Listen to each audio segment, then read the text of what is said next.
In this video, I'm going to be going through the photosynthesis required practical for AQA A-level biology, the one with DCPIP, and looking at the enzyme dehydrogenase. We're going to be going through the equipment, the method, top tips for success, and how you can help your students understand what is going on in all of those test tubes. And if you want all of this information for free in a guide, I'll link it in the description below. Don't forget to hit subscribe so you don't miss out on all of these required practical videos. And a big thank you to Woodford County High School for having me here today to do all the filming. So if we have a look then at all of the equipment that we've got for this experiment, we've got a lamp that we're going to use as our light source. Got a large beaker over here with cold water, and I'm actually going to use this ice later on in there to make the ice cold water bath. Got a beaker here of isolation medium, 5 test tubes labelled A, B, C, X and Y. I've got some foil at the back, a stop clock, a beaker to put my distilled water in, as well as my distilled water, permanent marker to label my test tubes. I've got my ammonium hydroxide, DCPIP, and then a selection of 5 centimetre cube syringes and 1 centimetre cube syringes. I've got my Chloroplast suspension pre-made on ice. So the key hazards to make your students aware for this are, number 1, if they are going to be making the Chloroplast suspension themselves, that means they're going to be blending up the spinach leaves in the isolation medium. So they need to be handling that blender with care, making sure the lid's definitely on. Most of them have a safety feature anyway that they would turn off if the lid was off, but just to make them aware of that. Next then, the ammonium hydroxide is an irritant. So we've got our warning here that it causes skin irritation and serious eye irritation. So if they do get any on their hands, wash their hands immediately, and goggles have to be worn throughout. DCPIP is low toxicity, but if it's ingested, it could be harmful. Pointing that out to the students, but also making sure that they are wearing their goggles throughout. We are using a bright light, and depending on whether you've got an energy efficient light bulb, you can find that these metal bits on the outside can get incredibly hot and cause burns. Just make sure if you can get an energy efficient light bulb. If not, make students aware of that. Do not touch it because it will be incredibly hot.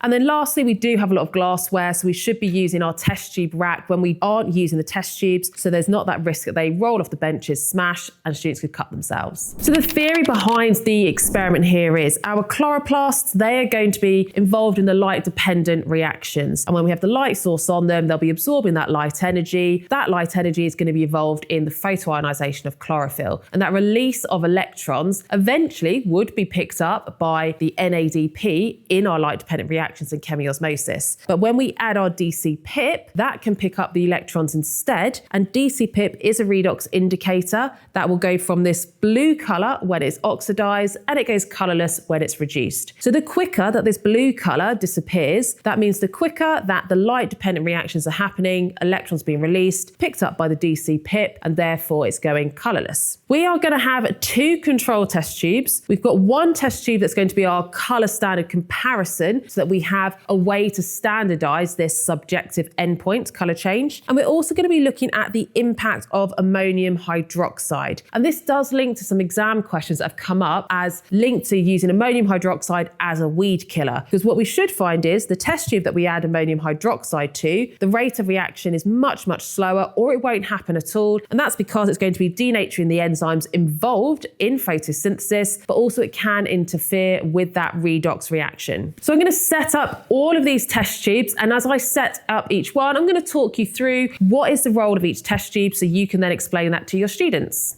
So we're going to set up the different test tubes, starting with test tube A, which is one of our control tubes. So this is going to have DCPIP, it's going to have distilled water and chloroplast solution, and we're going to wrap it in foil. So this one is going to be our control experiment. So we're setting up exactly the same as the others, except we are blocking out the light source. So we're going to add the foil, block out the light source. So this control experiment is going to be proving that if you don't have light, the reaction won't happen. Now, because as soon as I mix the chloroplast and the DCPIP, the reaction can happen, I'm going to save that until right at the end, put everything else in, and not put in the chloroplast until the end point. So that means for test tube A, I need to add 5 centimeters cubed of DCPIP. Just to make it easier to measure out, I'm going to pour it into a beaker. This is ice cold as well. Everything here is ice cold, and we'll come back to that when we get onto this.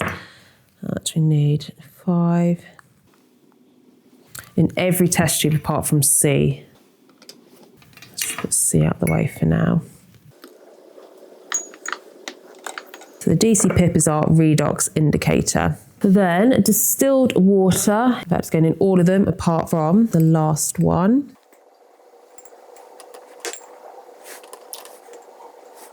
And then the last test tube that I didn't put the distilled water in, instead we are adding 1 centimetre cubed or 1 milliliter of ammonium hydroxide. So these 4 all have distilled water in. This one doesn't, because instead it's going to have the same volume of ammonium hydroxide, but because we have to have the same volume in all of them, that's why these 4 had to have distilled water, and this one has got the ammonium hydroxide. And I'm just going to take out some sort of 1.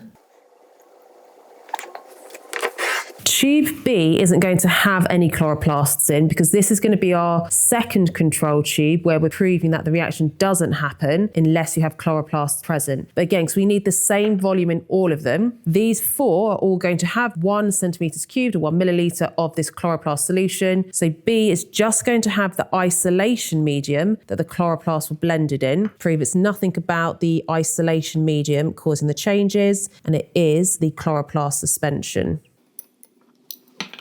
So the final thing that I'm going to be adding is 1 centimetre cubed of the chloroplast suspension to all of the test tubes apart from B. As soon as I do that though, the reactions will start. So I'm actually going to prep my tube A now. This is the one that needs to be completely covered. I'll leave a little bit spare on the top where I can cover it afterwards.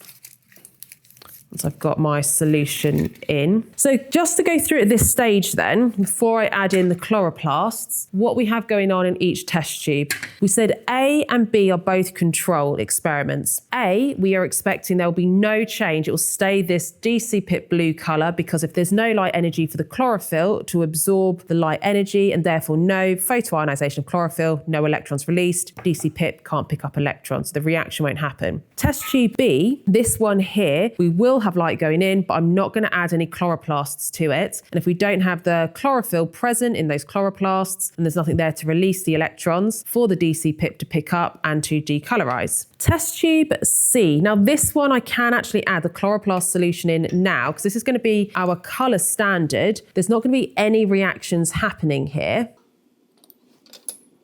So the point of test tube C is for us to compare all of the other test tubes to, and when they become the same colour as test tube C, that indicates the end point of the reaction, because this is what the colour of the chloroplast suspension is by itself. So when the DCPIP is fully decolorized, it should look the same as test tube C. So that's the purpose of C, to help us standardise these qualitative endpoints of the experiment. And then lastly, X and Y, which I haven't talked about much yet. These are our 2 experimental test tubes. We still need to add the chloroplast suspension to both of them, but as soon as I do that, the reaction starts, which is why I'm holding off. X has got the chloroplasts and the DCPIP. It's going to have the light source, so we're expecting this one to change colour first. Y has got exactly the same, except we've added ammonium hydroxide, which is likely going to affect the enzymes involved in the reactions, so that one either won't decolorize or will take much, much longer. And the enzyme that we're referring to is that dehydrogenase, which can remove hydrogens. Hydrogens can split into protons and electrons. Last thing then before we get started is everything has been ice cold, and that's because as soon as you homogenize, so break open the cells, you're exposing enzymes to the chloroplast that they may not have previously been exposed to, and that then means those enzymes could damage the chloroplasts. So over ice cold so that the enzymes aren't going to be working. So at this point I'm going to move that into my water bath.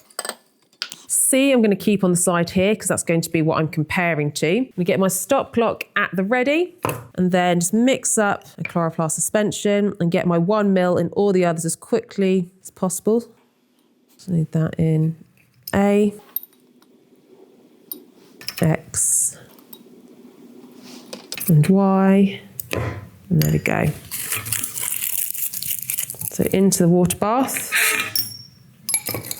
And I'm going to apply my light source so that we have light energy for those light-dependent reactions. One consideration you could get the students to think about as well is the position of these test tubes, because I've only got a light source here on one side. So are they all receiving the same light intensity? So that's one consideration. They've got multiple lamps, they could position it. I'm going to try and position it here so they are all receiving the same amount of light energy. So while that is reacting, this could take 5 minutes. I've had it where it's gone on longer than my hour lesson. So if you are finding that it's taking ages for for those colours to change, then tweak the volumes and the concentrations a bit. I've got here 5 centimetres cubed of DCPIP, 1 centimetre cubed of the chloroplast solution. In the past, when it was taking too long, I decreased that to 2 centimetres cubed of DCPIP, and I increased the chloroplast suspension as well. Get your technician to trial it, or if you've got the time, trial it and see what concentrations and volumes work so that you do get results in the space of time that you have for your lesson. But just some other key tips in general. So making sure students have fully covered test tube A, because that is our control where we don't want any light getting in. Make sure they don't forget about test tube C and they are using that to compare to their test tube, so they know that is the colour standard to compare to, and that they understand that is because colour change is subjective, so we need some way to standardise it. Now you might use a colorimeter with this, in which you take out samples, put it in, test the absorbance, and when the absorbance is the same as the absorbance for this test tube, that is your endpoint as a way to standardise it even more to make it quantitative.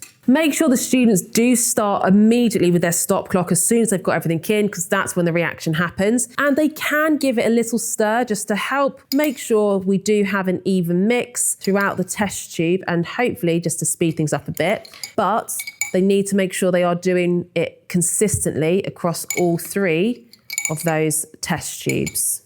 So at the moment we can see that mine's already up to 19 minutes, nearly 20, which for the length of time you have in a lesson, ideally you want it to be less time than that. So what I'd recommend is you would use a lower concentration, so dilute your DCPIP, or you could add more chloroplast suspension, or you add a lower volume of the DCPIP. However, I've done this so many times across the years and different volumes and concentrations have worked each time. And I think it really depends on how fresh your spinach sample is to tell you how active your chloroplast suspension is going to be. So it's not a matter of me telling you this is the perfect volume. You will need to try it ideally in the day on that morning to see what will work for you. And we can see it is still working. The colours are changing. It's just, it can get quite boring for the students if for 20 minutes they're just sat watching this, nothing happening. But if you've got another activity, they could do that. But it'd also be better if it was quicker, so there's time for repeats. So the main thing is, if you have got the time, trial it the day you're going to do it,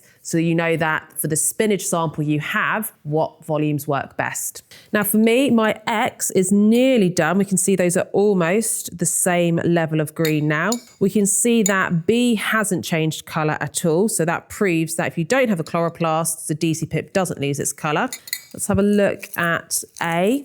So this is the one with light. So for this one, we don't have the colour change. It does look slightly green on the bottom, but you can make students aware that that is probably because some of the chloroplast has just settled to the bottom. It's not that the DCPIP has changed colour. So A has proved that we do need light. B has proved to us that you do need a chloroplast suspension.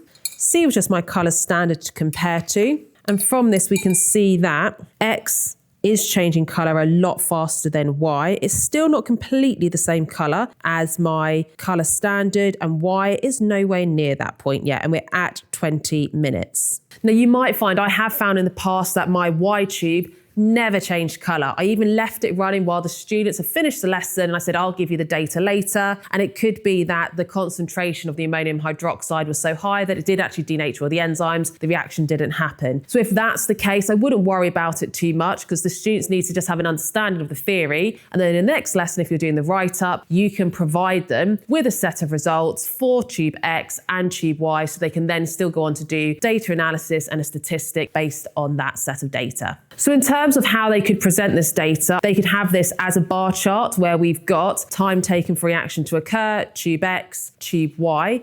You would then plot your 2 bars. If you have got repeats, you can then work out the standard deviation and plot 2 times the standard deviation. If they didn't have time for repeats, you could pull the class data, and they can still then use all of the classes data, because they're following the same method, to use that to calculate a mean, have your standard deviations, or do a student t-test to see if there was a significant difference in the time it takes for tube X and tube Y to change colour, to lose that blue colour of the DCPIP and become the same colour as our standard. So that is it for required practical 8. And don't forget, you can download the full guide for free for this practical. And don't forget to hit subscribe so you don't miss out on any of the next videos.